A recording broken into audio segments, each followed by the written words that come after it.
স্বৈরশাসন establish হলো। উদ্ধারে এগিয়ে আসলেন কে? দেশনেত্রী বেগম খালেদা জিয়া।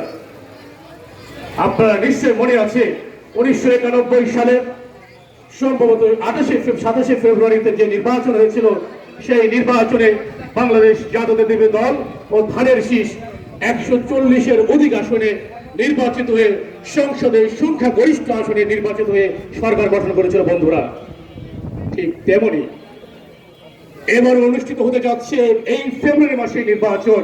বাংলাদেশের 17 বছরের যে ফ্যাসিস্ট জাতাকল ছিল, এই জাতাকল থেকে এদেশের মানুষ গণতন্ত্র ফিরে আসতে যাচ্ছে।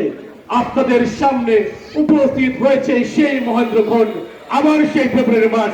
বাংলাদেশের দুইবার যে এই স্বাধীনতা, সার্বভৌমত্ব, আঞ্চলিক অখণ্ডতা যা হুমকির মুখে চলে গিয়েছিল, সেখান থেকে যে ফিরিয়ে নিয়ে এসেছিলেন শহীদ প্রেসিডেন্ট জিয়াউর রহমান, তারপর যে পরিপক্ক দান করেছিলেন দেশ নেত্রী বেগম খালেদা জিয়া, ঠিক তেমনি আগামীর যে নির্বাচন আসছে, সেই নির্বাচনে যে শহীদ প্রেসিডেন্ট জিয়াউর রহমানের জ্বালিয়ে দেওয়া সূর্যের মতো আলো মশাল আমি আপনাদের হাতে দিয়ে যাচ্ছি।